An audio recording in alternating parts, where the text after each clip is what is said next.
Saan ka pupunta, bata? Ikaw ang isusunod kong ipapala kay Curibaw, ang kinatatakutang halimaw dito sa karnabal. Ang sabi mo, tigre, unggoy at iba pang mga hayop ang mga alaga nyo. Yun pala, aswang! Sinungaling ka! Pakawalan mo na kami rito! At naniwala ka naman na lahat kayo rito ay gagawin naming pagkain, mga uto-uto. Kaya wala na kayong kawala. Salbahe kayo! Bitawan mo ako! Aray! Kuya, tulong! Kahit na anong sigaw mo, hindi ka na maririnig ng kapatid mo. Dahil sa oras na ito ay patay na rin siya. Hindi totoo yan! Etong sayo! Aray! Hindi ako makahinga. Tigilan mo yan. Buwisit kang bata ka. Mas lalo ko pa talagang hihigpitan ang pagkapulupot ng lubid na to kung hindi mo kami pakakawalan! Sige, pakakawalan ko na kayo. Basta bitiwan mo na yung lubid. Siguraduhin mo lang talaga na makakalabas kami sa karnabal na to. Dahil kung hindi, patay ka rin! Aray! Walang hiya kang bata ka!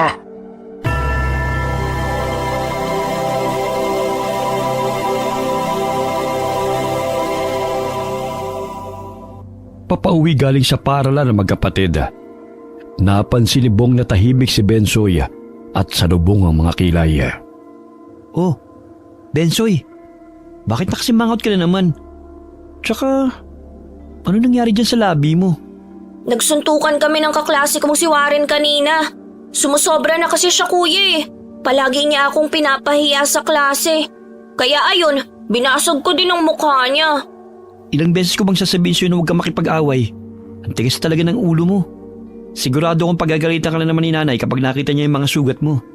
Siya tong nauna eh. Tinutokso akong tutubuan din daw ako ng kaliskis sa mukha. Kaya dapat layuan ako ng aming mga kaklase. Dahil may kapatid daw akong taong ahas. Kaya hindi malayong magkakaganon din ako. Pinansin mo na naman yung mga batang yon. Hindi ako taong ahas. Sakit lang to sa balat.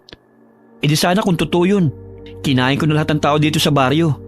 Takutin mo kaya yung si Warren para hindi na ako tuksoin ng abnormal na yon. Paano kaya kung puntahan mo siya bukas? Kung papatulan mong lahat ng mga taong nanunukso sa'yo, baka mapigtas na yung ugat mo sa liig. Hayaan mo sila, titigil din ang mga yun.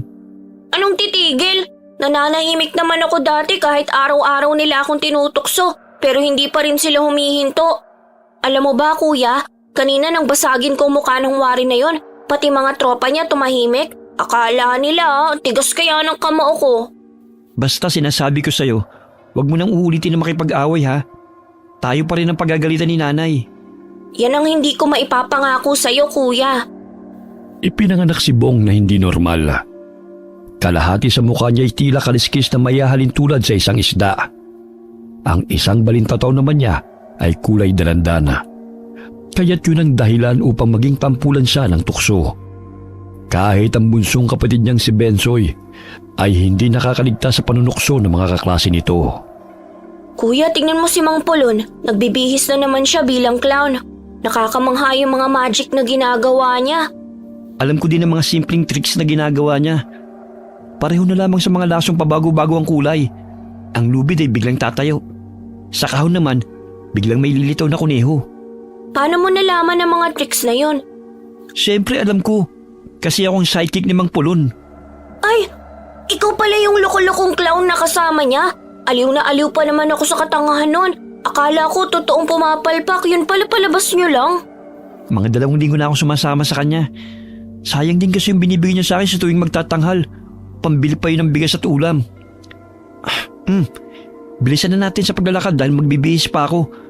5:30 dapat makarating na kami sa plaza. Kuya, gusto ko rin pong sumali sa inyo ni Mang Pulon. Kapag nangailangan siya ng isa pang kasama, sasabihan kita. Nasa ika-6 na baitang sa elementarya si Bensoy. Samantalang sa edad na 20, nasa ika-4 na baitang pa lamang sa sekundarya si Bong. Siya na rin ang naging katuwang ng ina sa paghahanap buhay, buhat ng mamatay ang kanilang ama. Kahit nag-aaral ay sumasideline siya sa pagiging kargador sa palengke at kahit na anumang trabaho na maaaring pagkakitaan. Hanggang sa maging assistant ni Mang Pulon na isang magikero sa fiesta, karawan o anumang klaseng pagtatanghal. Nay, may dala po pala akong bigas dito. Ikaw na magsaing, Bensoy. Magbibihis na ako. Kararating mo lang anak, aalis ka na kaagad. Magtatanghal po kami ni Mang Pulon sa plaza. Sige po, Nay. Kukunin ko lang po yung damit ko. Hindi ka pa nakakain, mamaya magutom ka. Doon na lang po kami maghahapunan. Nay, pwede po bang matapos ko magsaing at kumain, pupunta ako ng plaza? Gusto ko pong panoorin si kuya. O sige, magsaing ka na ron. Tsaka pakiprito mo na rin ng tilapia anak. Sige po, Nay. Dadalan ko na lang po si kuya ng hapunan niya mamaya. Teka, bakit pupok yung labi mo? Halika nga at nang matingnan ko. Wala po to, Nay. Konting sugat lang naman. Basta ha, ayokong nakikipag-away kayo ng kuya mo. Lalo ka na, pikon ka pa naman. Opo, Nay. Siya nga pala. Alam niyo bang sumasama si kuya kay Mang Pulon? Oo. Tinumpunin nila ang kariton na ginagamit ni Mang Pulon sa pagtitinda ng fishball. Hindi po yun ang ibig kong sabihin, Nay. Bukod po sa pagkukumpuni ng kariton, yun bang naging clown tsaka magician? Ay, hindi ko alam yan anak. Wala namang sinabi ang kuya mo sa akin Akala ko sumasama siya sa pagtitinda ng fishball. Ngayon ko lang din nalaman na sumasama sa pagtatanghal si kuya kay Mang Pulon. Di ko sukat akalain na siya palang pinagtatawanan namin na clown sa paaralan nung nakaraang linggo. Bakit? Anong meron? May program po. Tapos nagtanghal si Mang Pulon bilang magician. Tapos yung clown na kasama niya, palpak. Nakakatawa nga Patakbong tinungo ni Bong ang bahay ni Mang Pulon at dali-daling isinuot ang kostyuma. Nilagyan niya ng kolorete ang muka. Sa gayon ay matakpan ang kaliskis na balat. Mabuti na lang ito naging trabaho ko ngayon. Kahit papano hindi natatakot sa akin yung mga bata dahil natatakpan ang aking muka. Uy, kuya! Ay, itlog! Di pa kayo nakakaalis? Ginulat mo naman ako Bakit bigla ka na lang sumusulpot dyan sa bintana? Tsaka, akala ko ba'y magsasaing ka? Nagsasaing na nga. Gusto ko kasing makita kung paano ka mag-ayos Umuwi ka na. Mamaya masunog pa yung sinaing mo. Nagpaalam naman ako kay nanay Tsaka uuwi din ako maya-maya. Bagay sa yung damit mo, kuya. Sana ako din makasuot niyan. Kung kailan ng isa pang makakasama ni Mang Pulon, sasabihan ka agad kita. Napangiti ang matandang lalaki nang marinig ang sinabi ni Bensoy. Gustong gusto rin ng bata na maging payaso o clown upang makapagtanghal sa entablado. Bukas tuturuan kita ng mga tricks na alam ko para naman handa ka kapag sasali ka na sa amin. Talaga, kuya? Sige po, gusto ko yun. Pero bago yun, umuwi ka na muna. Bantayan mo yung sinaing. Sige, kuya. Pupuntahan kita mamaya sa plaza at dadalhan kita ng hapunan. O sige na, ang kulit-kulit mo Hindi tuloy ako makapag-focus sa ginagawa ko rito Pakaway-kaway na nagpaalam si Bensoy habang papalayo. Ilang sandali pa'y umalis na rin sina Bong at Mang Pulon patungong plaza. Bitbit ang mga gamit at sinakay sa tricycle. 6:30 ng gabi. Tumungo si Bensoy sa plaza, bitbit ang hapunan ng kapatid. Malayo pa lamang ay naririnig na niya ang palakpakan ng mga tao. Karamihan ay mga bata. Bispiras ng kapistahan sa baryo, kaya't maraming palabas sa pangunguna ni Mayor. Naghanap siya ng pwesto upang makapanood siya na maayos. Ang galing nila. Yun nga lang pumapalpak si kuya. May halong komedya ang magic nila Sana balang araw makapagtanghal din ako sa entabladong yan at palakpakan ng mga tao. Paano kaya lumabas ang kalapati sa kahon?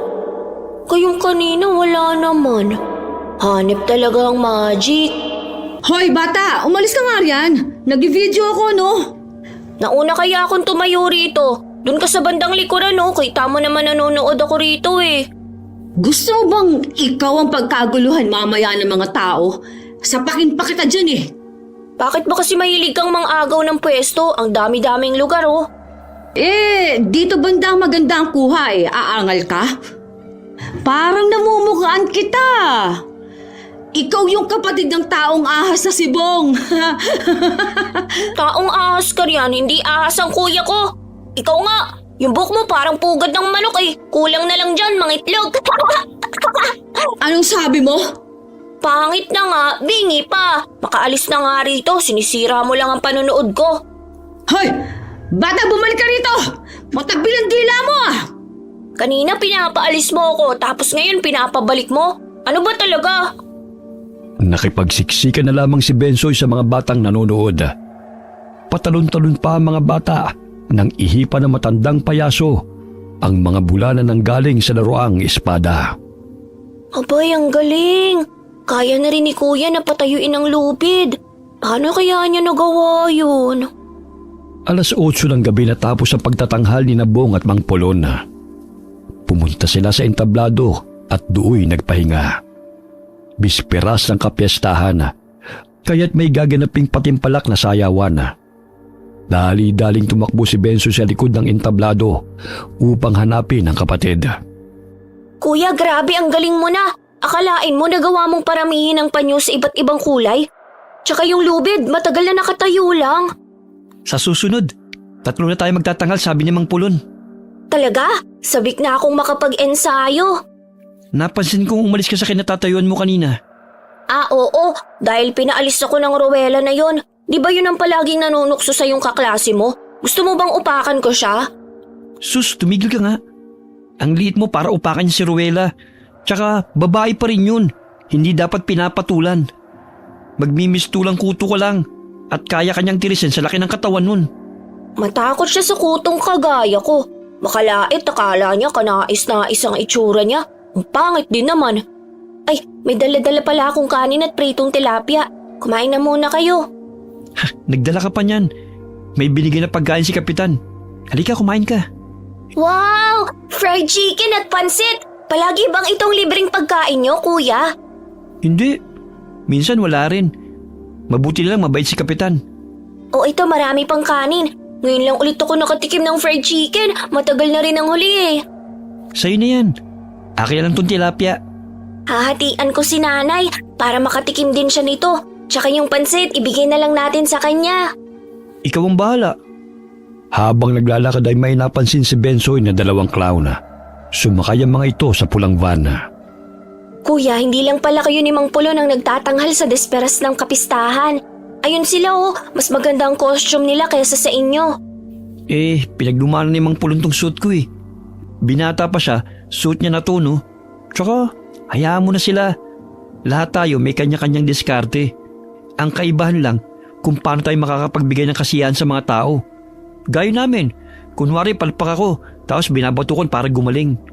Oo nga nakakatuwa po kayong dalawa. Huwag ka mag-alala. Mag-iipon ako para makapagpatahi ng costume kay Aling Marie. Isa sa'yo, isa sa akin. Talaga, kuya? Oo naman. Pagdating nila sa bahay ni Mang Polona, namangha si Bensoy nang makita sa loob noon ang iba pang mga kagamitan na ginagamit sa pagtatanghal. Mahigit 50 taon ng magician si Mang Polona. Noon ay pamilya silang nagtatanghal sa karnabal. Subalit huminto siya nang mamatay ang kanyang asawa at 2 anak dahil sa aksidente. Nang banggay ng bus ang sinasakyan nilang jeep patungo sa lugar kung saan sila magtatanghal. Pansamantalang huminto si Mang Polon sa trabahong yun dahil sa labis na paghihinagpis. Bagamat muling bumalik ito sa pagiging magician, dahil sa tuwing nasisilayan niya ang tuwa sa mukha ng mga bata, ay naaalala niya ang kanyang namayapang mga anak. At masaya na rin siya sa ganoong gawain. Ang dami at ang gaganda ng mga gamit Kapag wala kang pasok, turuan mo rin ako ng mga itunuro ni Mang Pulon, kuya Oo naman. Ilagay mo na rito yung kahon. Tsaka iba pang mga gamit. Maya-maya'y nagpaalam na ang magkapatid sa matanda. Kapag walang racket bilang magician si Mang Polon, ay nagtitinda ito ng fishball kasama magkapatid. Yun nga lang ay madalas na pumupuslit si Bensoy dahil nakikipaglaro sa mga batang lansangan at naiiwan sa pwesto nila si Bong. Kuya, bukas siguradong maraming tao pa rin sa plaza. May Miss Nanay kasing magaganap eh. Oo nga.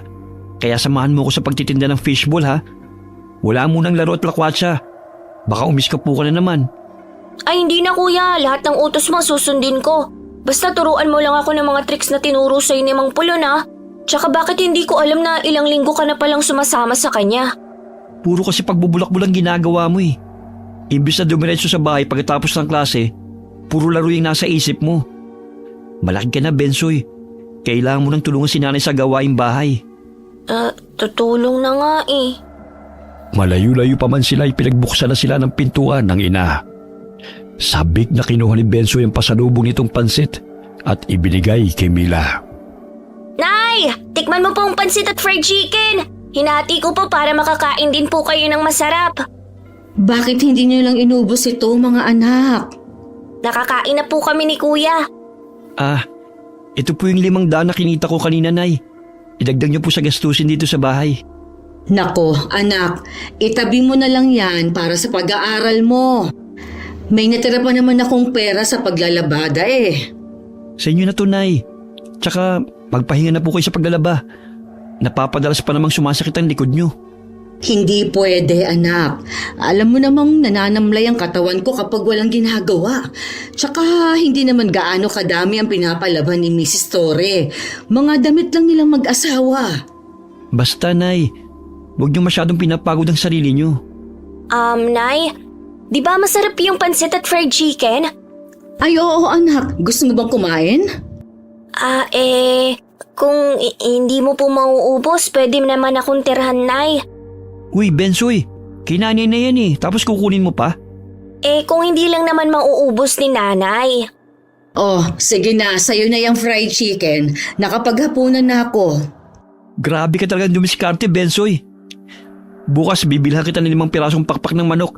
Ipiprito ko para sa'yo. Talaga, kuya? Promise mo yan Oo. Malaki-laki din kasing kinita ko ngayong linggo eh. Kaya medyo nakakaluwag-luwag din. Tsaka, bibilhan na rin kita ng tsinelas. Naaawa na ako sa'yo eh. Kung hindi nilalagyan ng alambre, butas naman yung sinusut mo. Sige na, magbihis ka na anak. Bukas ako na maglalaban ng costume mong yan. Salamat po, Nay. Matapos na maglinis ng katawan ay agad na nakatulog si Bonga. Samantalang si Bensoy ay gising pa at gumuguhit ng clown sa kanyang kwaderno. Ayan ang magiging itsura ko kapag makakasama na ako ni kuya. Sabik na akong matutong mag-magic. Bensoy, anak, hindi ka pa ba matutulog? Ay nay, matutulog na po. Patayin mo na yung gasera. Pagod na pagod ang kuya mo, kaya nakatulog ka agad. Oo nga po eh. Good night, nanay. Kinabukasan ay maagang nagising si Bensoy.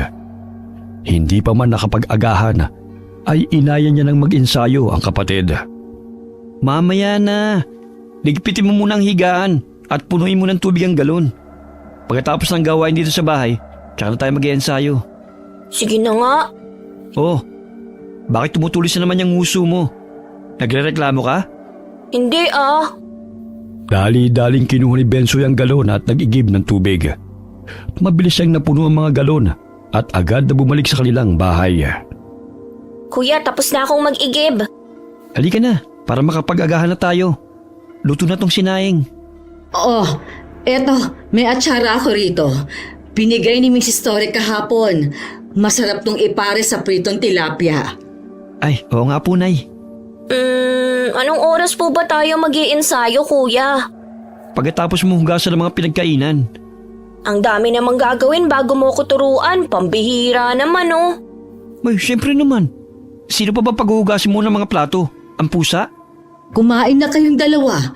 Kagabi pa yung sabik si Bensoy eh. Mahaba-haba pa ang araw anak, kaya't huwag kang masyadong magmadali. Nay, magkano kaya ang magpagawa ng damit ng clown?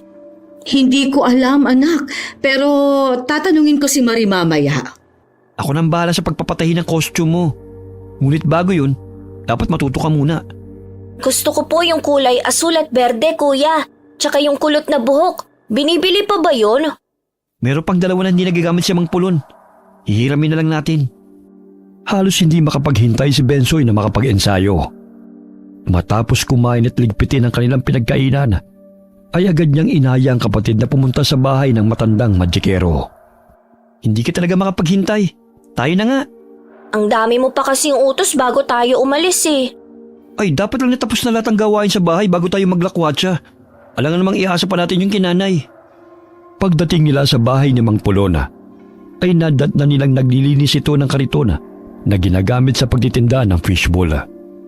Nakiusap sila na kung maaari sila mag-ensayo ng tricks doon. Pumayag naman ang matandang lalaki at tinuruan sila nito. Walang pagsidla ng tuwa sa Bensoy habang sinusunod ang ginagawa ng matandang lalaki. Hindi may pagkakaila ang kasiyahan sa mukha ni Mang Pulona habang tinuturuan ng magkapatid.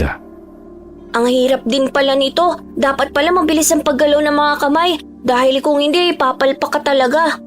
Sa pamamagitan ng mabilis na pagkilos ng iyong mga kamay, nalilinlang nito ang paningin ng mga manonood.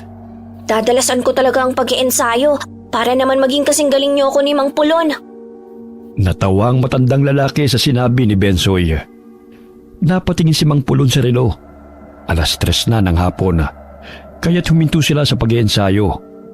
Agad na niligpit ng magkapatid ang lahat ng mga gamit at pinasok sa bahay ng matanda. Kailangan na nilang ihanda ang mga paninda nilang fishbowl at mga sangkap na gagamitin. Ang saya pala ng trabahong to, no? Yung parang naglalaro ka lang. Pero huwag mong pabayaan ang pag-aaral mo ha. Mamaya makalimutan mo na mag-aaral at pagmamagic na lang ang gawin mo. Lahat ng bagay may limitasyon. Dapat balanse lang. Opo. Umuwi muna tayo. Kukunin ko na yung mantika sa bahay. Habang papauwi, nadaanan nila ang grupo ni Rowela.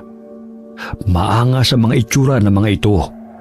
Nakasuot ng itim na t-shirt at kulay itim ang lipstick at guhit ng mga mata ng mga ito.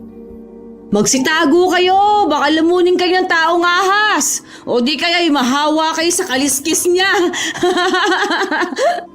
Hoy, tomboy!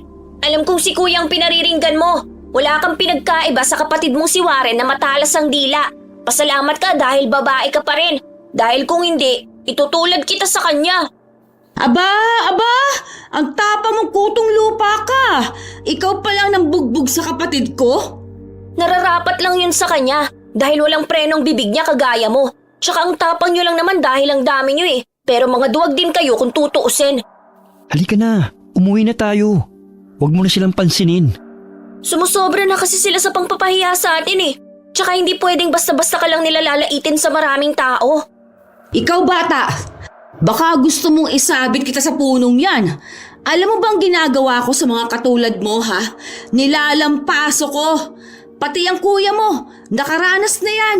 Baka gusto mong maranasan din. Kung si kuya nagawa mong kawawain, pues ibahin mo ko. Tayo na, Bensoy. Sinabi ko na huwag ka makipag-away eh. Bago pa man mahilanibong ang kapatid ay nasampal na ito ni Rowela. Ngunit maliksing hinawakan ni Bensoy ang kamay nito at nanggigigil na kinagat. Aray! Bitiwan mo akong buwisit ng bata ka! Hoy, Bensoy! Tama na yan! Tulungan niyo ako!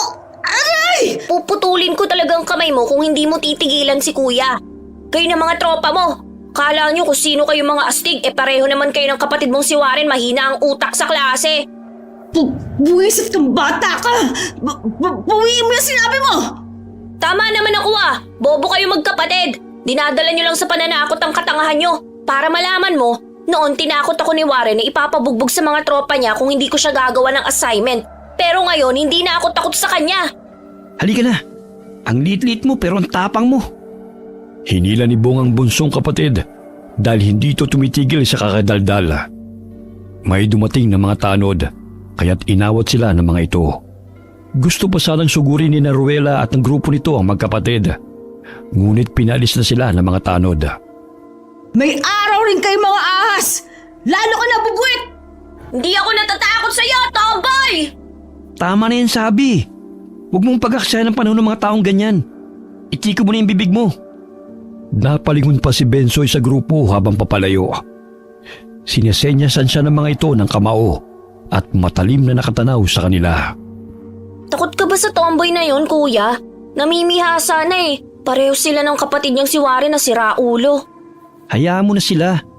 Alam mo, ang mga taong katulad nila, marahil may matinding pinagdadaanan. Dinadaan lang sa panunukso sa ibang taong kahinaan nila.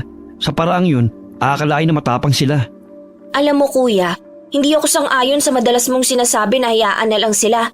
Tignan mo si Warren, tumahimik nang suntukin ko. Ikaw ang liit mong tao pero palaaway ka. Nakita mo naman na halos ibitin ka ng Ruela na yun, di ba? Siya naman tong nasaktan eh. Hindi po pwedeng basta-basta na lang nila tayong api-apihin. Ang sabi ng guro namin, kailangan din lumaban paminsan-minsan. Ewan ko sa'yo. Basta ayoko nakikipag-away ka. Lalo na kung tungkol sa akin. Magkaiba ang personalidad nilang magkapatid. Lumaking mahinahon si Bong kahit na madalas na tinutukso. Samantalang si Bensoy naman ay nakikipag-away sa mga taong nanlalait sa kanyang kapatid dahil ayaw niyang inaapi sila na kung sino. Tahimik na hinahalo ni Bensoy ang sili sa sausawan. Ngunit hindi pa rin naaalis sa isip niya ang grupo na nakalaban nila. Akala nila uurungan ko sila ah. Hindi ako papayag na magpapatalo lang sa kanila. Ang lalim naman yata ng iniisip mo. Tapos na ba yung sausawan? Opo kuya. Sige, isalin mo na sa 2 garapon at ilagay mo na yun sa kariton. Nandito na rin ang sangkap ng fishball at mga tempura. Agad silang nagpaalam sa kanilang ina upang magtinda ng fishball sa plaza. Hinihintay na rin sila ni Mang Pulon at sabay silang tumungo roon sakay ng dipadyak na kariton. Tamang-tama, marami na ang mga tao. Nakakabingi naman ang musika na pinapatugtog. Parang susuko ng mga tutuli ko. Luko-luko ka talaga. Nakikita mo ba kuya mga mukhang tutuli? Ayun na naman yung grupo ng tomboy na si Ruela oh. Akala mo kung sino mga astig. Hayaan mo nga sila. Hanap buhay ang pinunta natin dito, hindi gulo. Sila lang naman ang pasimuno ng gulo eh. Tsaka akala mo kung makaastang tunay na lalaki, di naman bagay sa kanila. O ayan, may bumibili. Ipagluto mo na lang ng tempura para naman maaliw ka. Kesa pa na yung bantay mo sa grupo ni Ruela na yan. Wala nga akong pakialam sa kanya kahit nakaklasiko pa sila. Kahit anong panunukso nila, hindi ko pinapansin. Marami-raming street food vendors ang nakahanay kung saan sila nakapwesto. Ngunit dahil sa dami ng mga tao sa plaza, 9:00 pa lamang ng gabi ay kaunti na lamang ang natitirang tinda nila. Maging ang mga paninda ni Mang Pulon ay wala na sa kalahati. Muling nakaagaw ng pansin kay Bensoy ang mga clown na dumaan sa kanilang pwesto. Magara at makukulay ang mga damit na mga ito.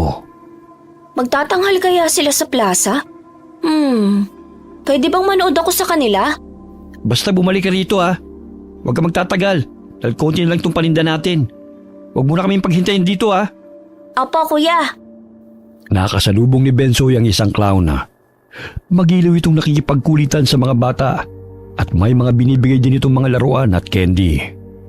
Ikaw bata, gusto mo ba ng yoyo na ito? Opo. Kunin mo. Paano ko makukuha yan? Ang bilis ng kamay mo eh. Gusto mong makakita ng marami pang magic? Opo, magtatanghal po ba kayo sa entablado ngayon? Hindi dito. May sarili kaming karnabal at iniimbitahan namin ang mga kabataan na sumama sa amin. Doon maraming laruan, libreng pagkain at tiyak na maaliw ang sino mang makakapanood sa amin. May mga kasama kaming serkero at iba pa.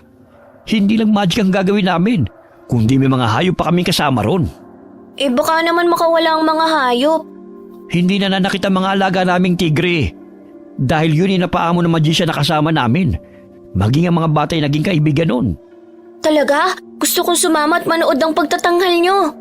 Halika na, sumama ka sa amin. Nakikita mo ba yung sasakyan na yon? May mga bata na ron, kaya sumakay ka na. Itinuro nito ang pulang van. Animoy naging sunod-sunuran si Bensoy sa sinabi ng lalaki at dali-dali siyang lumakad patungo sa sasakyan. Subalit malakas na boses ang kanyang narinig. Bensoy! Saan ka pupunta? Kuya? Oh, bakit parang nahimasmasan ka yata? Manunood ako ng pagtatanghal ng mga clown. Kaya lang hindi rito sa karnabal na pupuntahan nila.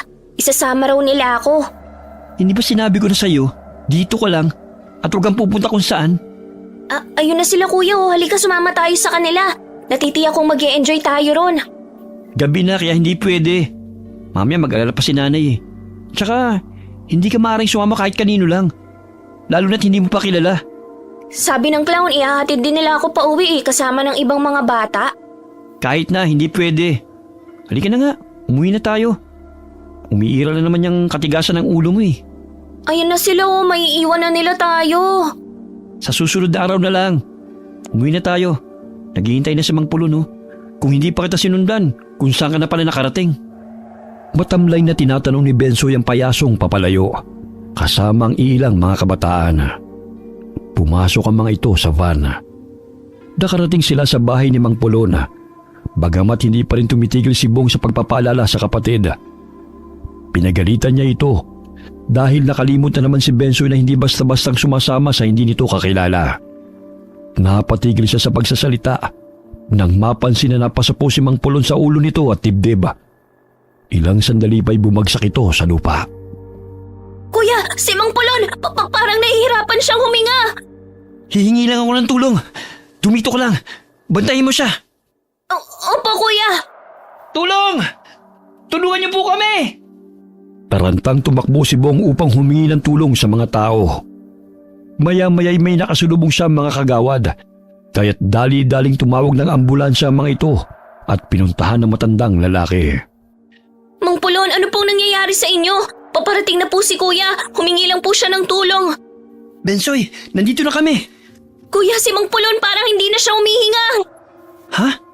Ay, nandito na sila kagawad. Tumawag na sila ng ambulansya. Hindi alam ng magkapatid ang gagawin na. Ilang sandali pa'y dumating ang ambulansya at nagsagawa ng CPR ang isang nurse. Subalit hindi na naagapan ng matanda. Binawian na ito ng buhay pagdating sa ospital. Dahil sa pagod kaya't inatake ito sa puso. Matagal nang iniinda ng matanda ang sakit nito. Ngunit hindi nito sinasabi sa magkapatid at nais lamang nito magtanghal sa entablado upang makapagbigay ng kasiyahan. Madalas niyang sinasabi sa akin na masaya na raw siya dahil parang nakakasama niya raw ang kanyang mga anak sa tuwing kasama niya tayo. Ang bait pa naman ni Mang Pulon. Kaso nga lang matanda na rin siya, kuya. Kaya siguro hindi na niya nakayanan ng pagod. Pinapangako kong hindi ako titigil sa pagtatanghal sa entablado. Kagaya ng sinabi niya na hindi malayong maging magaling din akong magician. Sasamahan kita, kuya. Sayang nga lang hindi ako nabigyan ng pagkakataon na makasama si Mang Pulon sa pagtatanghal. Sa ngayon, asikasuhin na muna natin ang burol niya. Wala naman siyang pamilya eh. Bukod sa atin ang malapit niyang kaibigan. Hindi man nila kadugo ang matandang lalaki. Ngunit gano'n na lamang ang paghihinagpis ng magkapatid. Sapagkat itinuring sila nito bilang tunay na mga anak. Gaya ng isang ama, madalas silang pinagsasabihan na mag-aral ng mabuti. Sa gayon ay makaahon sila sa kahirapan. Si Mila nag-asikaso ng lahat upang maiburol si Mang Pulon sa bahay nito. Sila ang tumayong pamilya na matanda. Habang nagtitimpla ng kape si Bensoy para sa mga nakikiramay, napansin niyang papalapit si Rowena sa lamay. Pambihira! Ikaw pa talagang bubuet ang nagtitimpla ng kape? Mamaya lasunin mo pa ng kamandag din yung mga tao. Hoy, tomboy!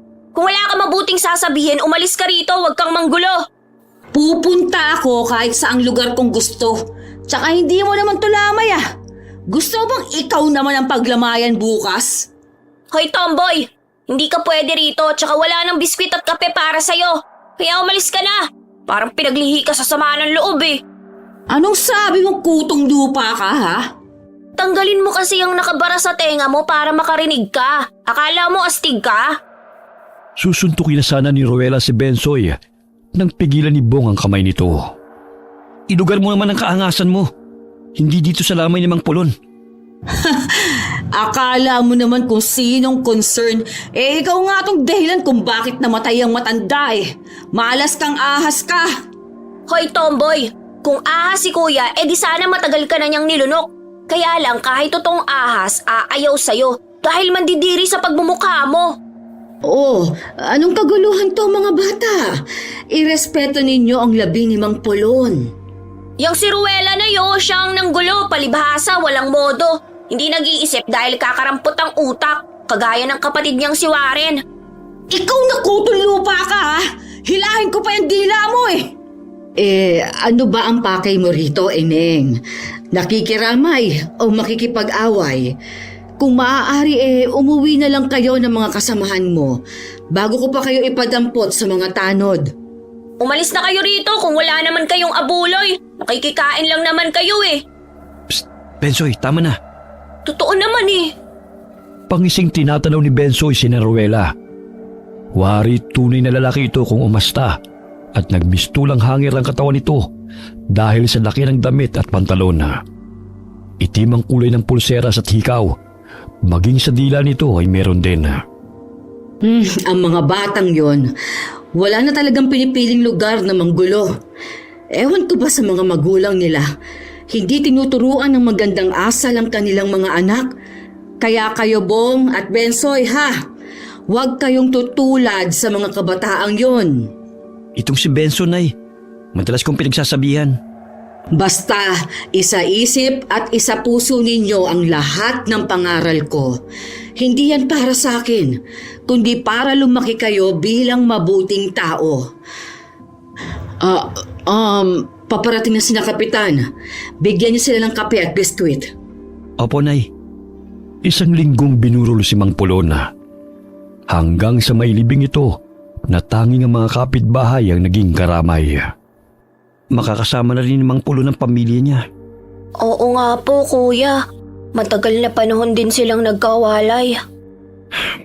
Kahit papano, nagpapasalamat pa rin ako na nakasama natin siya. At naranasan muli natin ang mahalin ng isang ama. Halina kayo mga anak. Si Basti na ang bahalang maglagay ng lapida sa puntod ni Mang Pulon. Sige po, Nay. Ilang araw ang lumipas. Matamlay pa rin ang katawan ni Bong dahil sa pagpanaw ng matandang kaibigan. Ngunit nanumbalik ang kanyang sigla nang ibalita sa kanya ng ina ang tungkol sa kaarawan ng pamangkin ni Mrs. Torre. Nak, naghahanap ang amo ko ng magician sa gaganaping birthday ng pamangkin niya. Ano, pwede ka naman siguro. Kailan po yun, Nay? Sa susunod na linggo. Sayang din naman kasi kung sa iba pa mapupunta ang bayad. Tsaka kaya mo naman yatang magpasaya ng mga bata. Kuya, isama mo ko. Total, magaling ka na naman eh. Ako na lang ang gawin mong palpak na clown. Pwede naman. Pero kailangan natin mag-ensayo ng mabuti para naman hindi tayo mapahiya. Okay na kayo? Bukas sasabihin ko sa kanya na may nahanap na ako para naman hindi na siya maghanap ng iba. Sige po, Nay. Sayang din po ang kita. Ito ang unang beses na magiging clown ako. Excited na po ako. Ikaw talaga, Bensoy. Siya, ilagay mo na tong uniforme mo sa iyong silid. Makakaasa po kayo, Nay. Halos hindi makatulog si Bensoy ng gabing yun dahil sa pananabik. Napapanaginipan niya ang pagtatanghal nila ng kanyang kapatid. Hanggang sa lumitaw ang dalawang clown na mabalasik ang mukha na malakas na nagtatawanan habang duguan ang mga mukha. Bigla siyang napabalikwas ng bangon na tagaktak ang malamig na pawis. Panaginip lang pala. Akala ko totoo. Bakit may mga dugo at may nag-iiyakan ng mga bata? Ang likot-likot mo namang matulog, Bensoy eh. Umusog ka nga. Kuya, napanaginipan kong dalawang payaso. Duguan ang kanilang mukha at saka... Panaginip lang yan. Kaya matulog na lang ulit.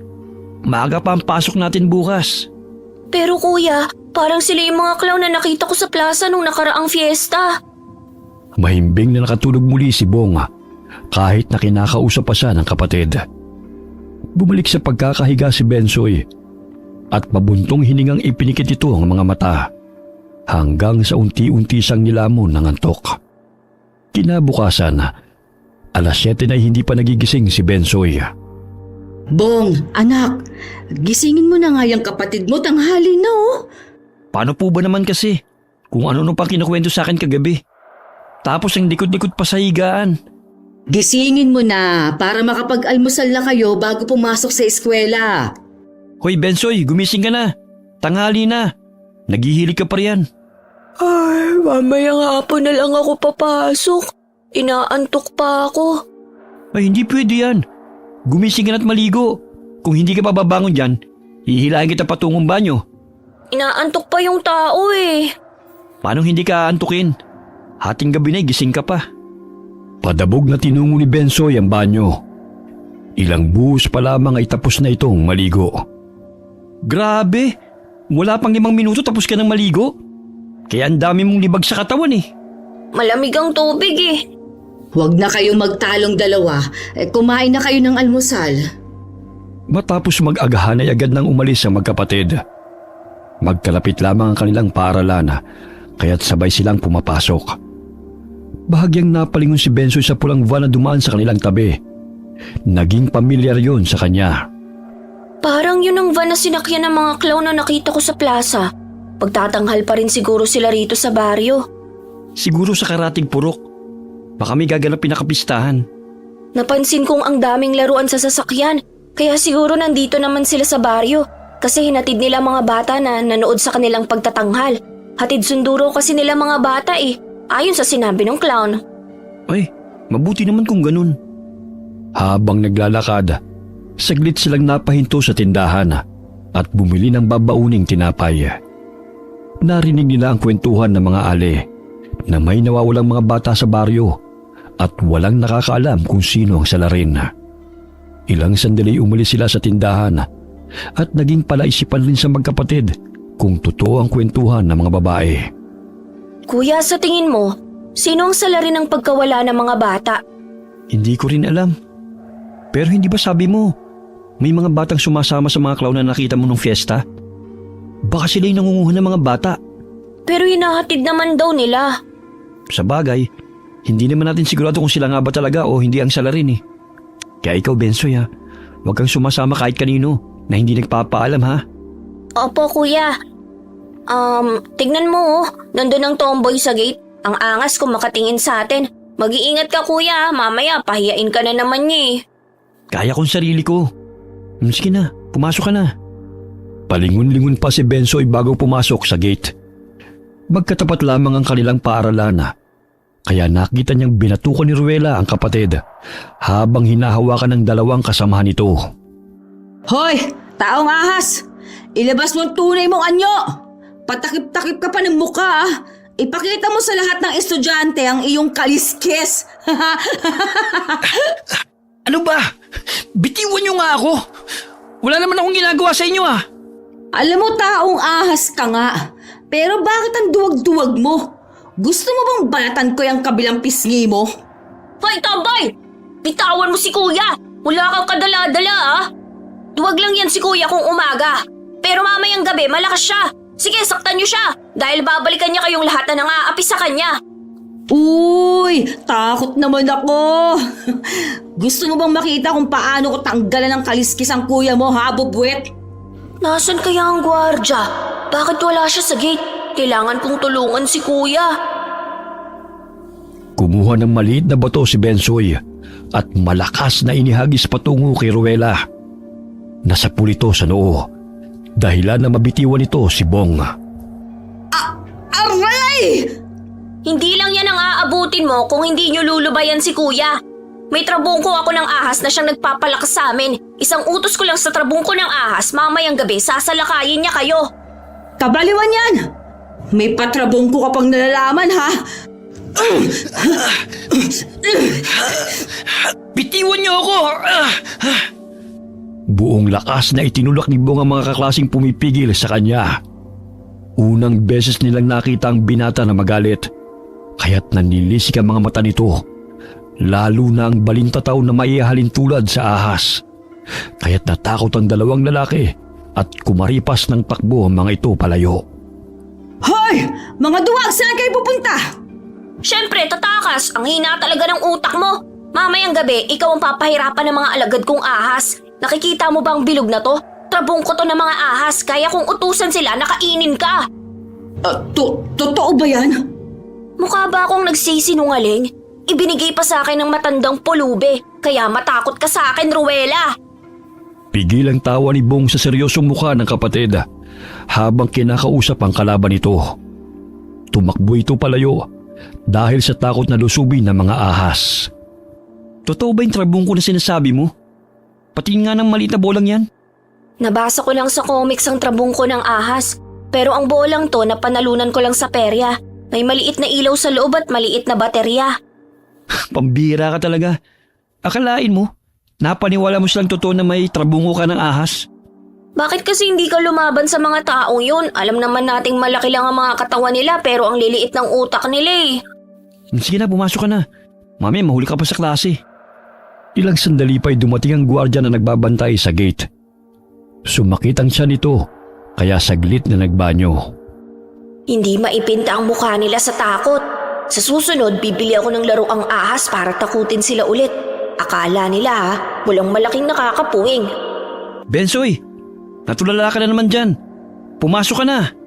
Opo, kuya. Dali-daling tinungo ni Bensoy ang silid-aralan. Tahimik na umupo siya sa silya malapit sa bintana.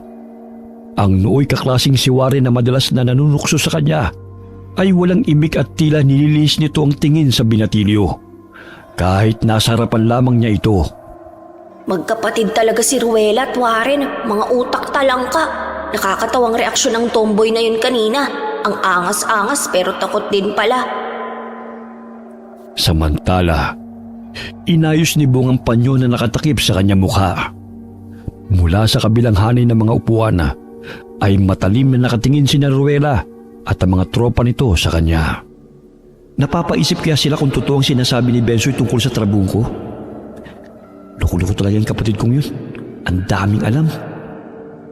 Ilang sandali dumating na ang kanilang guro at nagsimula na ang aralin. Ang nooy maingay na si Ruela ay tahimik hanggang sa matapos ang kanilang klase. Kagaya ng nakagawian, sa tuwing oras ng uwian sa hapon ay hinihintay ni Bensoy ang kapatid sa guardhouse. Oy kuya, kamusta? Inaway ka pa ba ng mga kaklase mo? Hindi, tahimik nga eh. Mukhang natakot sa trabungko na sinabi mo. Paniwalang paniwala talaga siya sa trabungko na taglay ko. Nabasa ko lang kasi yun sa comics at libro ng kaibigan ko eh. Bukas makikibasa ulit ako. Yung kwento naman ng mga tikbalang. Dumaan sila sa patahian ni Aling Marie. Labis ang kasiyahan ni Bensoy nang ibigay sa kanya ng kapatid ang costume nito. Sa akin na ba talaga to, kuya? Oo naman. Mabuti na lang, magkasilaki kayo ng anak ni Aling Marie. Kaya siya lang sinukatan. Sorpresa ko kasi sa'yo yan eh. Ang ganda at makulay pa. Pasalamat ka dahil maraming natirang retaso si Aling Marie. Kaya hindi masyadong mahal ang singil niya. Iniabot ni Bong ang bayad sa ginang at agad na silang umalis. Hindi makapaniwala si Bensoy na may sarili na siyang costume. 3 araw na lang ay makakapagtanghal na rin siya kasama si Bong sa birthday party ng pamangkin ni Mrs. Torre. Maraming salamat, kuya. Sabik na talaga ako maisuot to. Tsaka gagalingan ko talaga ang pagganap bilang makulit na clown. Walang anuman. Basta magpapakabait ka lang palagi ah. Sumapit ang araw ng pinakahihintay na magkapatid. Pagkahalong pananabik at kaba nararamdaman ni Bensoy dahil unang beses niyang makapagtanghal.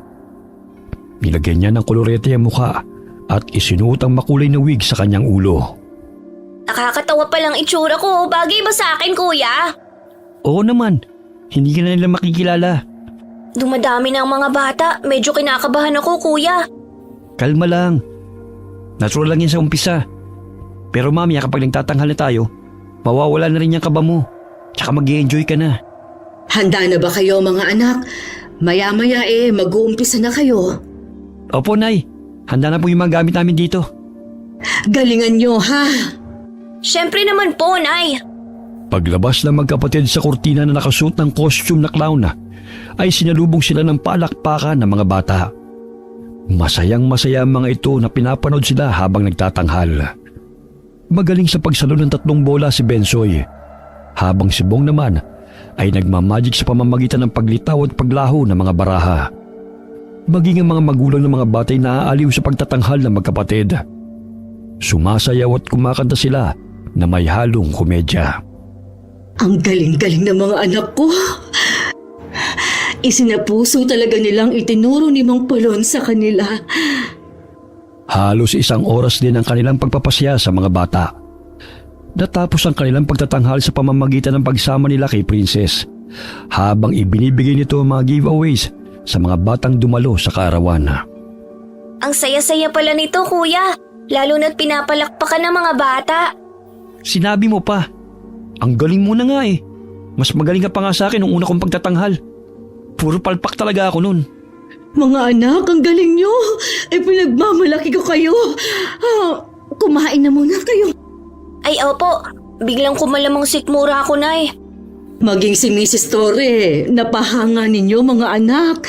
Ire-recommenda raw niya kayo sa mga kaibigan niya. Talaga po, Nay? Mabuti naman po kung ganun. Kaya pagbubutihan po namin ni Benso yung gawaing to.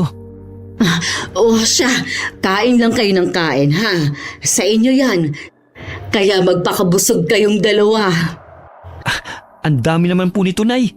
Saluhan niyo po kami. Kumain na ako kanina anak. 6:30 na ng gabi sila umuwi na mag-iina. Sa daan nagulat sila ng patakbong lumapit ang 2 tanod kasama sina Ruela at Warren.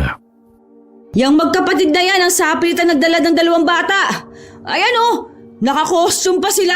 Hindi kami nagkakamali ni Warren. Anong pinagsasabi mo, Ruela? Galing kami sa birthday party. Hindi ka namin maintindihan. Magmamaang-maangan ka pa talaga kitang-kita namin ni Warren na kinakaladkad ninyo yung 2 bata patungong sa sasakyan Siguro, gagawin mo silang pagkain Anong gagawin pagkain?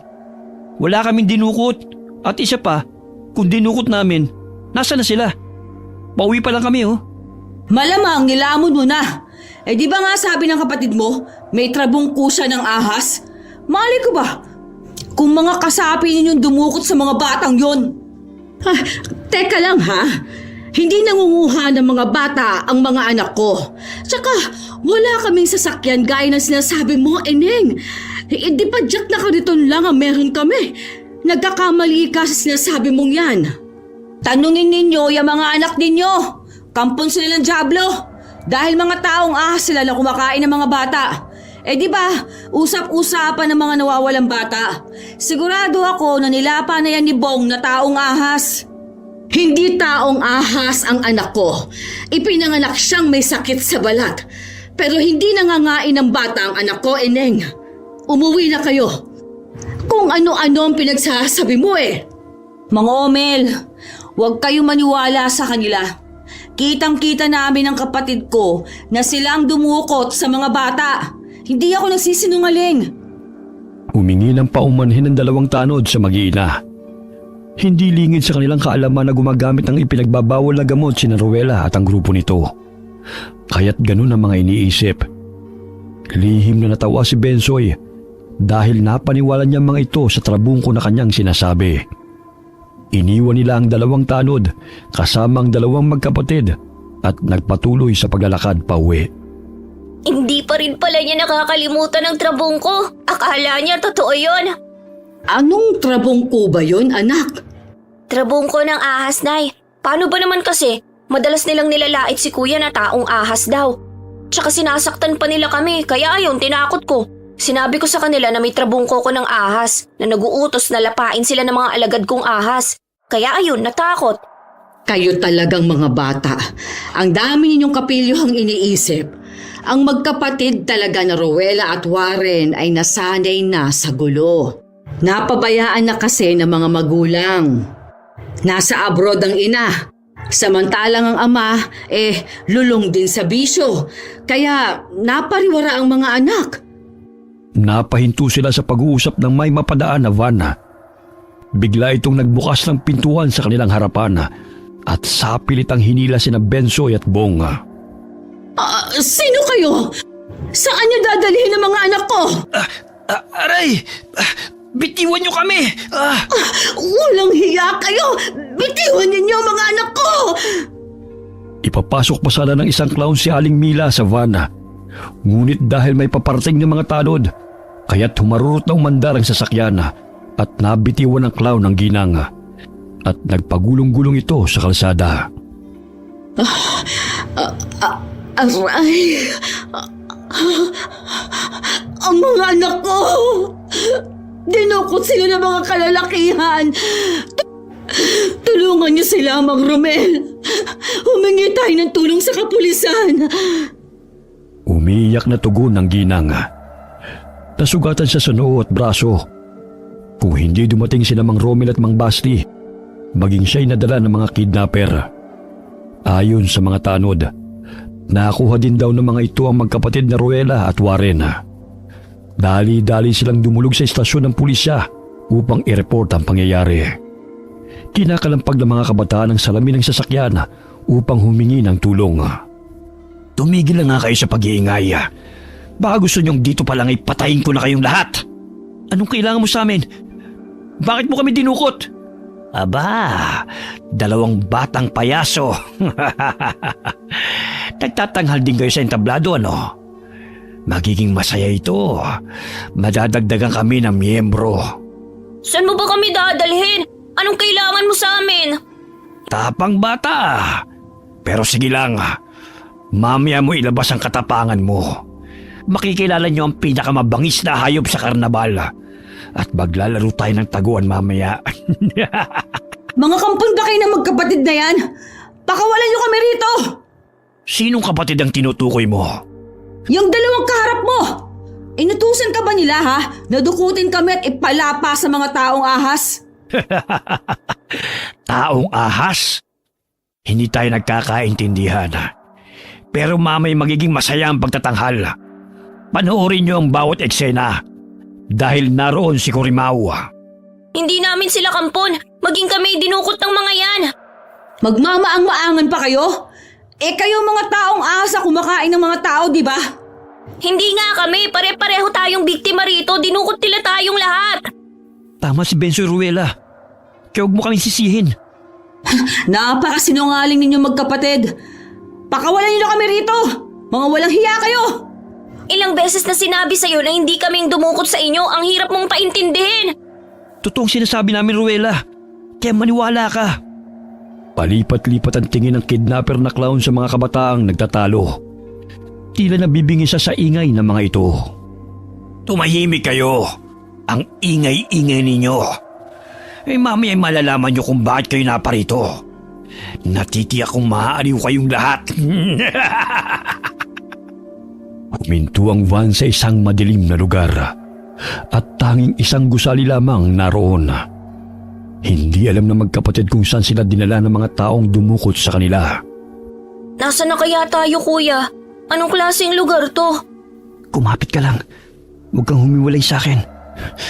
Malakas ang kutob ko na mapanganib ang lugar na ito. Huwag kayong magtangkang tumakas. Dahil wala na kayong mapupuntahan pa. Hoy! Taong ahas! Saan mo kami dadalhin, ha? Tumahimik ka na nga. Imbis na dumaldal ka dyan, mag-isip ka ng paraan kung paano mo ililigtas ang sarili mo. Pare-pareho tayo nanganganib ang buhay. Kanina pa kayo Hala! Lumakad na kayo! Bilis! Kuya, naririnig mo ba yon? May nagtitilian at nag-iiyakan. Nakakatakot naman dito. Talasan mong paningit pandinig mo para makapag-isip tayo kung paano makakatakas. Hoy! Anong binubulong-bulong yung dalawa? Natahimik ang magkapatid nang biglang ihampas ng kidnapper na clown ng latigo nito sa lupa. Napaigtad ang magkapatid na animoy sa kanila tumama ang latigo. Nangangatog ang katawan ng mga bihaga nang makapasok na sila sa karnabal.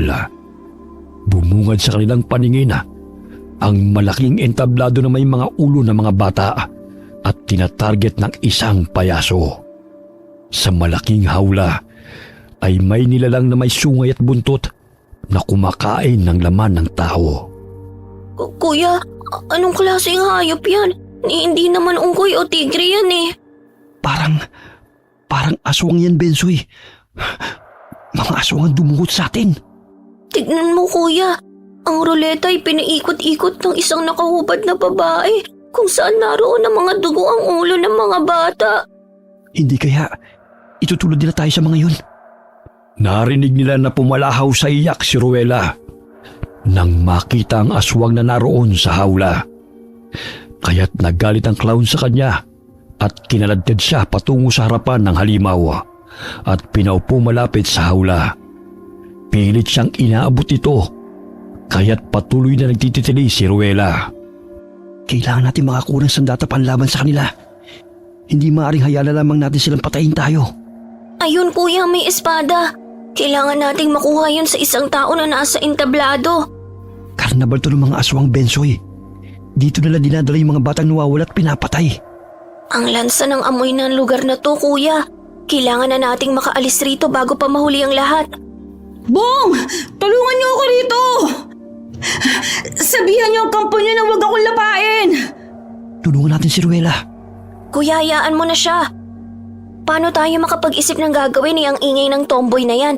Tsaka dyan siya pinaupo ng clown dahil ang ingay-ingay niya mula pa kanina. Tumayo si Bong mula sa pagkakaupo.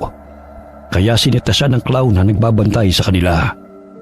Nanlilisik ang mapupulang mga mata ng mga ito at pabalasik ang anyo.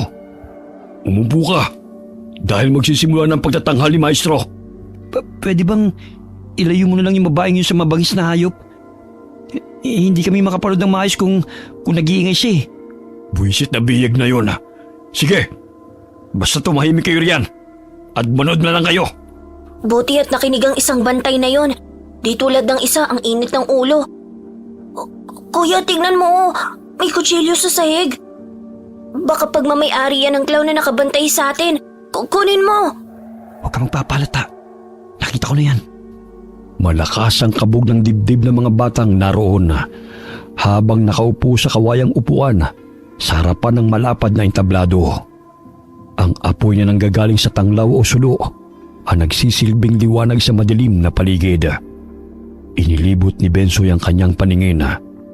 Napansin niya ang kahon na naglalaman ng mga gamit.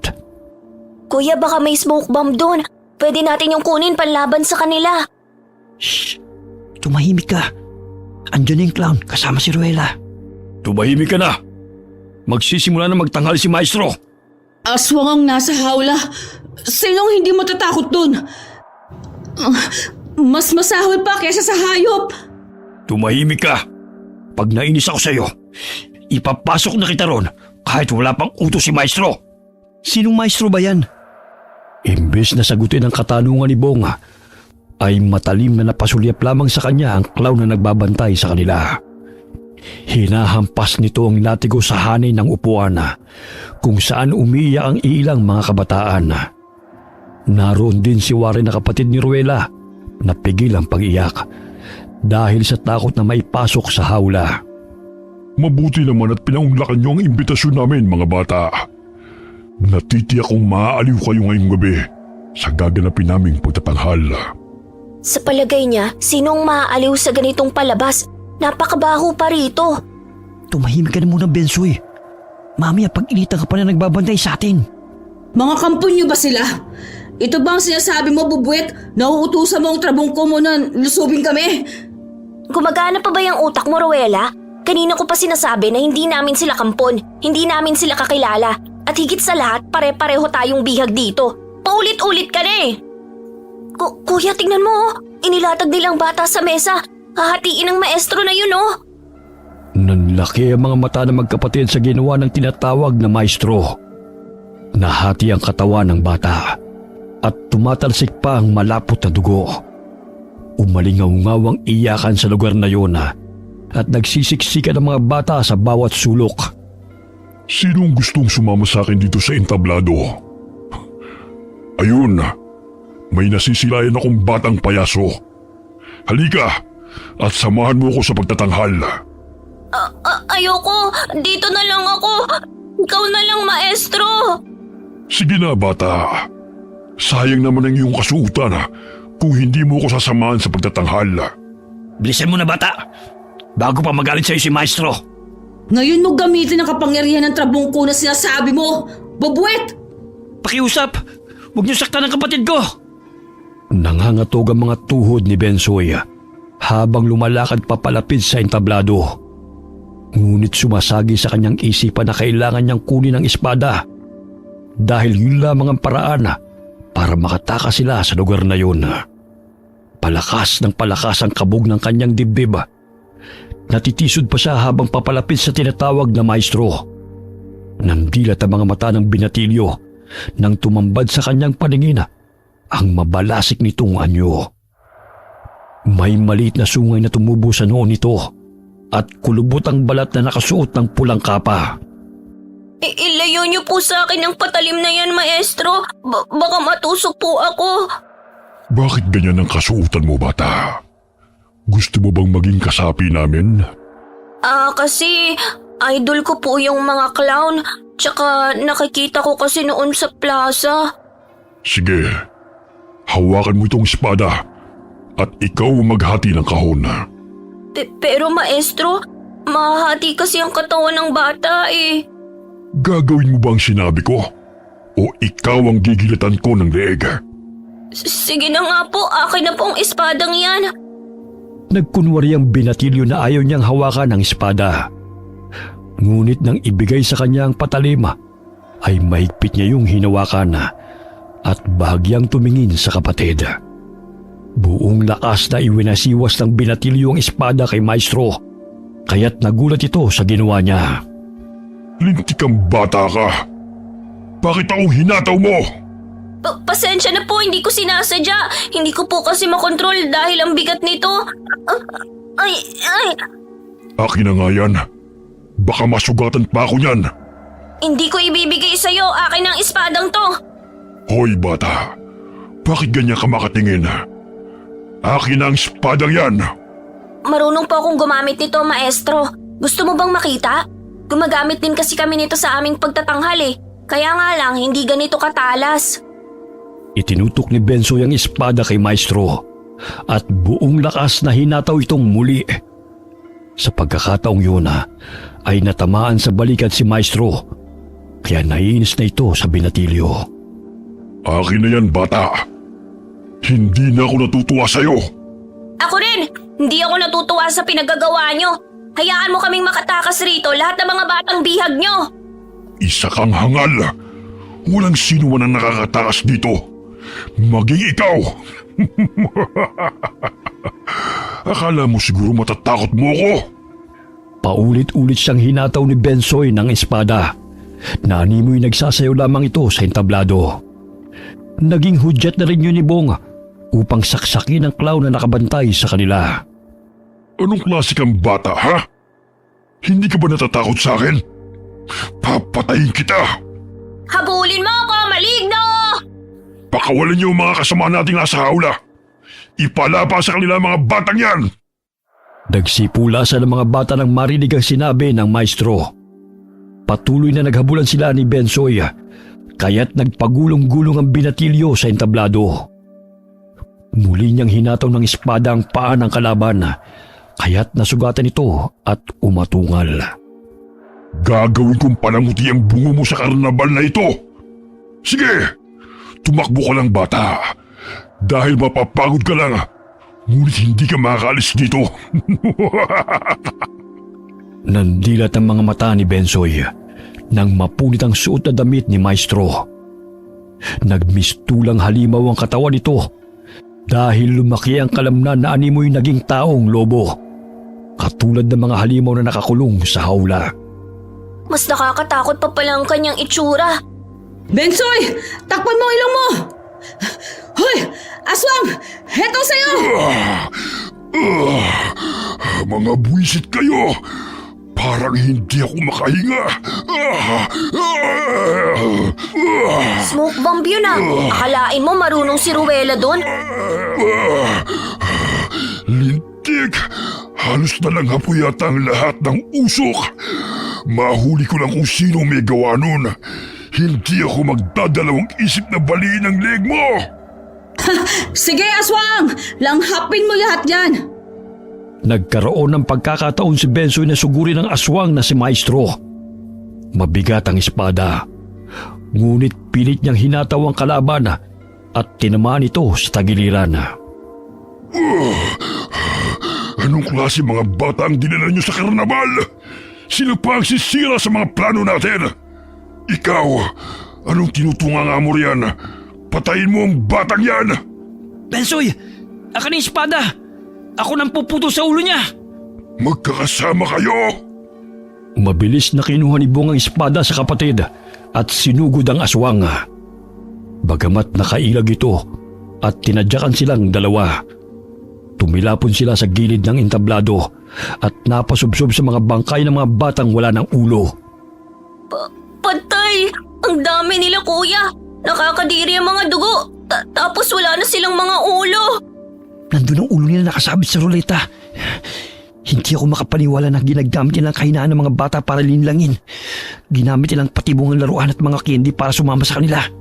Nandito rin kayo? Pambihira!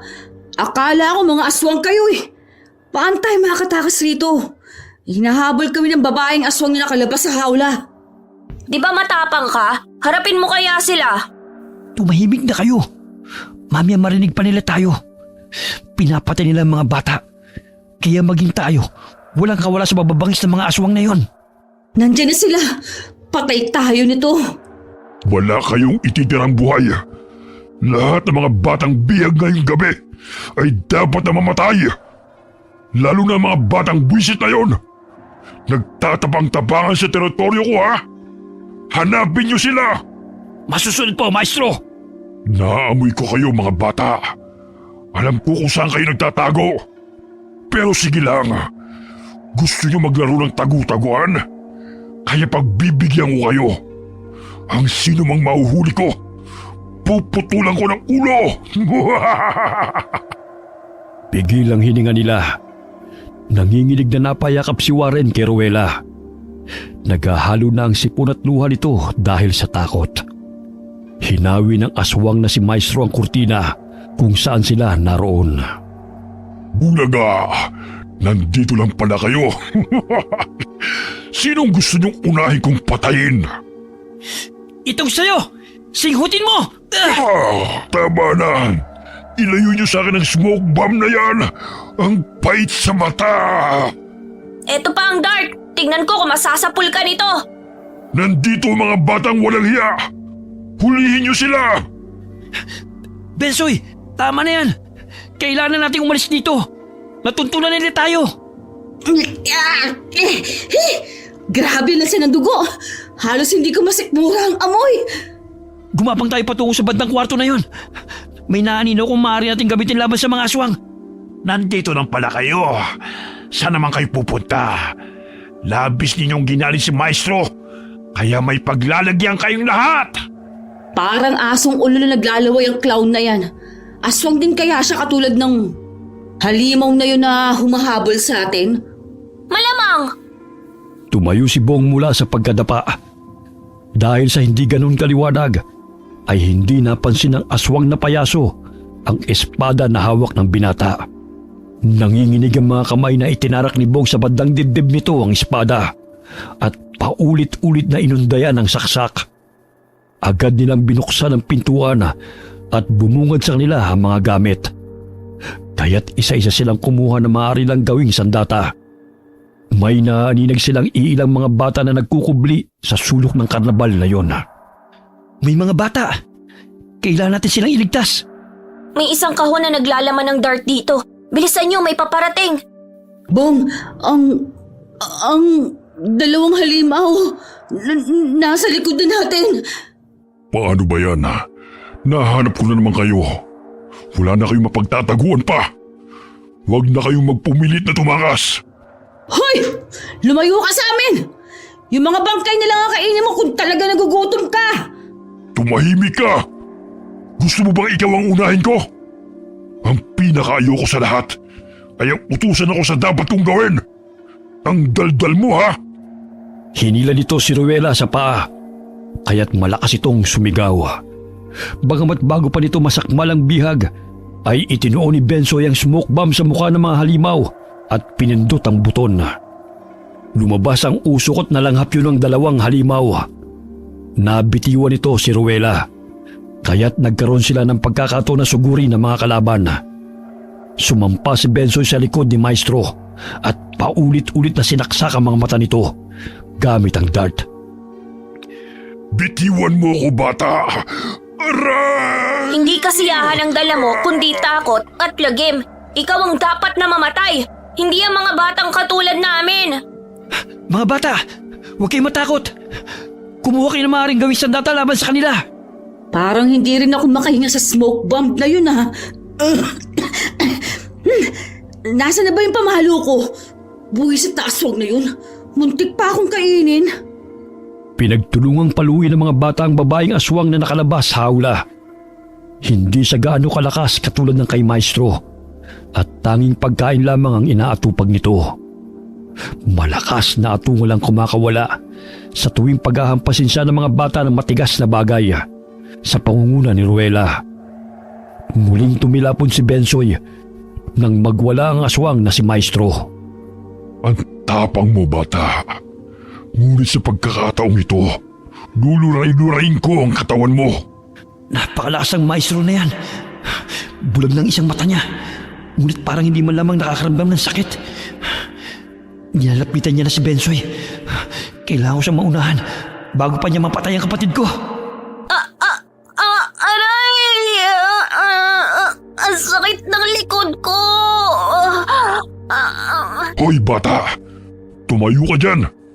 Hindi ang isang agaya mong makakatalo sa akin. Dahil akong papatay sa inyong lahat! Hoy! Maestro! Tumingin ka rito! Nandilat ang mga mata ng aswang nang makita ang malapad na balabal na babagsak sa kanyang ulo. Gamit ang lubid ay tinali yun ni Bong upang hindi ito makahinga at makakita. Hindi man kami kasing lakas mo, ngunit kaya ka namin labanan. Tanggalin mo ito! Hindi ako makahinga!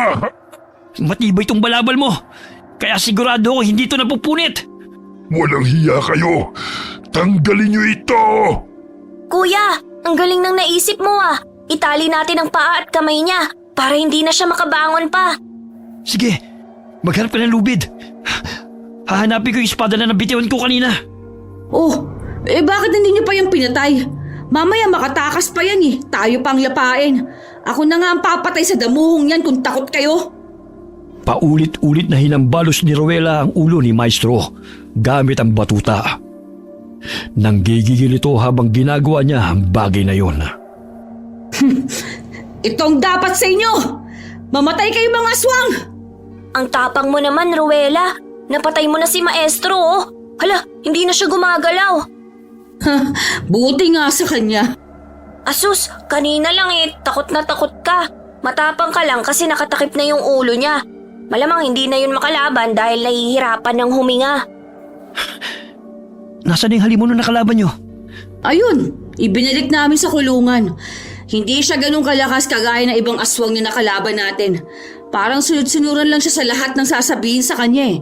Mamamatay na rin yun dahil sa pinsala nito sa kanyang ulo. Tayo na, umalis na tayo rito. Baka may mga kasamahan pa sila. Naalimpungatan ng isang payaso na napasapo sa ulo nito. Nawalan ito ng malay dahil sa lakas ng pagkakauntog nito sa padera nang hilahin ng mga bata ang kanyang mga paa. Tumatakas sa mga bata. Dahil sa makulit na batang nakakostume na yun, nasira ang aming pagtatanghal. Sisiguraduhin kong hindi sila makakatakas. Nasaan na kaya si Maestro? Anong ginawa nila kay Kurimaw? Parang naghihingalo siya sa loob ng kulungan. Aray, ang sakit ng ulo ko.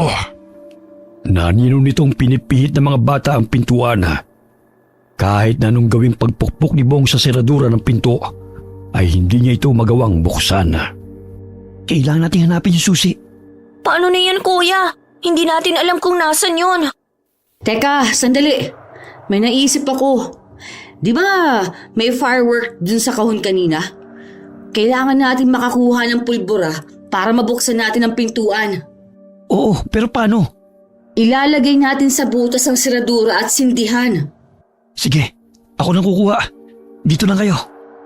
Dali-daling tinungo ni Bong ang kahon kung saan nakalagay ang fireworks. Akmang babalik na siya sa kinaroroonan ng mga kasamang bata. Subalit hinarangan siya ng isang payaso. Saan kayo pupunta? Sinira niyo ang karnabal at pinatay niyo ang aking mga kasamahan. Pwes, sisiguraduhin kong walang sino man ang makakaligtas ni isa man sa inyo. Bitiwan mo yung apoy. Pati ikaw matutusta rin kapag sinindahan mo ang lahat ng mga paputok na yan. Wala na akong pakialam. Sama-sama tayong mamamatay. Hindi ko hahayaan na may masaktan ka pa. Sinipa ni Bong ang kamay ng payaso na may hawak na sulo. Kaya't tumilapon ito palayo sa mga paputok. Bagamat nilamon ng apoy ang kurtina at nagsimula ng magliyab. Kailangan mabuksan ang pinto bago pa kami matusta rito. Hindi na kayo makakaalis rito. Sama-sama tayong magiging amo. Nagpambuno silang dalawa at nagpagulong-gulong sa sahig. Nagsigawan ng mga bata dahil palaki ng palaki ang apoy. Kumaripas ng takbo si Bensoy patungo sa kinaroroonan ng kapatid. Bilisan nyo na! Buksan nyo na yung pinto! Bago pa tayo mamatay dito! Pabayaan mo na ako! Pero kuya… Bilisan nyo na! Ako na ang bahala sa lokong to! Dali-daling dinala ni Bensoy ang kahon na naglalaman ng fireworks kay Ruela. Agad nilang kinuhang pulbura sa isang paputok at inilagay sa butas ng siradura. Doon muna kayo sa gilid mga bata. Baka matalsikan pa kayo rito eh. Sisindihan ko lang to. Ilang sandali pa'y sumabog ang siradura matapos sa sindihan yun ni Ruela. Nabuksan nila ang pintuan kaya't dali-daling tumakbo palabas sa mga bata. Mauna na kayo. Babalikan ko lang si kuya. Sige, ako nang bahala sa mga bata. Mag-iingat ka ha. Nagkubli sa mga halaman si Ruela kasama ang mga batang nakatakas. Umiiyak ang mga ito kasabay ng pag-aalala nila sa magkapatid. Kuya! Nakasan ka na! Bensoy! Lumabas ka na! Sige na! Mamamatay tayong pareho. Lahat kayong mga pasaway na bata. Ayun ang espada. Kailangan kong tulungan si kuya mula sa aswang na yon. Lumalaki na ang apoy. Halos kalahati na ng karnabal na to'y natutupok. Hindi ako aalis hanggat hindi kasama si kuya. Ang tigas talaga ng ulo mo, Bensoy! Gusto ko talagang samahan ng kapatid mo hanggang kamatayan. Pwes, pagbibigyan ko siya. Pumaibabaw ang payaso kay Bonga. Mahigpit nitong sinakalang binata habang naglalaway pa ito. Hoy! Bitawan mo si kuya! Bibitiwan ko lamang siya kung hindi na siya humihinga. Tapos isusunod na kita. Bibitawan mo si kuya o hindi? Bitiwan mo yung espada. Etong sayo! Buong lakas na hinataw ni Bensoy ang payaso na nakadagan sa kapatid. Tinusok nito ang leeg hanggang sa sumirit ang dugo nito. Tinadyakan pa ito ni Bong dahilan na lumusot ang matalim na espada sa leeg ng payaso. Ang lakas mo na, Bensoy Salamat sa tulong mo.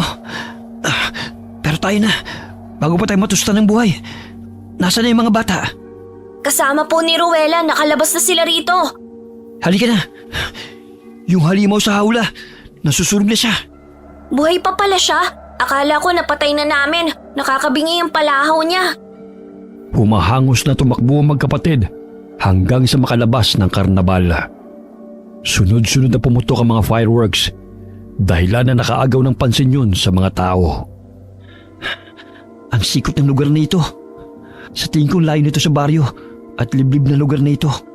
Siguro ang dami na nilang nabiktimang mga bata, ano? Tapos dito nila dinadala upang gawing pagkain.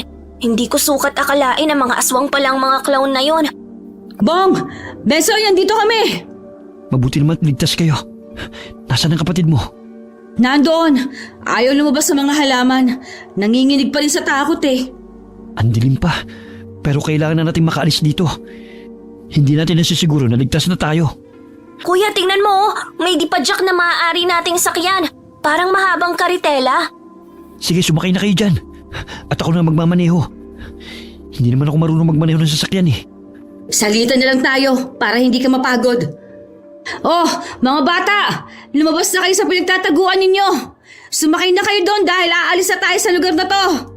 Parang yung sasakyan na minamaneho ni Santa Claus O dali na. Dahil lalarga na tayo. Nag-umpisang pumadyak si Bonga.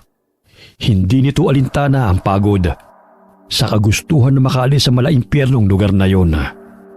Hindi man lahat ng mga bata ay nakaligtas.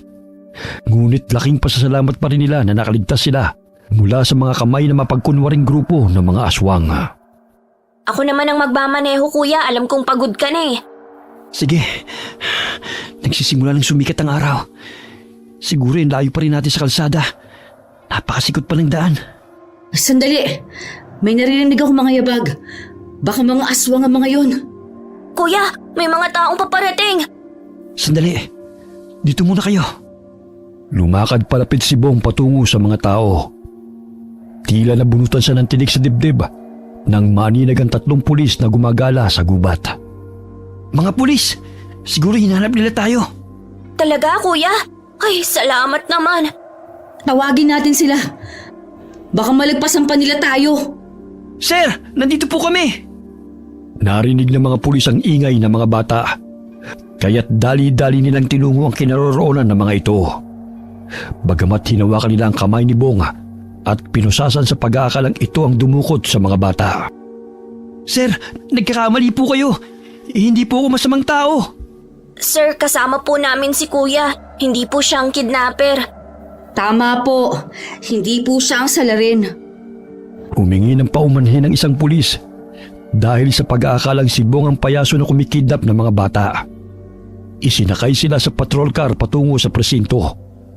Ginamot ang kanilang mga sugat bago sila hinatid sa kanilang mga bahay. Mga anak, ay salamat naman at ligtas kayo. Halos mamatay na ako sa pag-aalala kung ano ang ginawa ng mga taong yun sa inyo. Nay, hindi po sila tao. Mga aswang sila. Gusto nila kaming gawing pagkain. Ano? Mga aswang? Totoo po, Nay. Hindi nga rin po ako makapaniwala eh.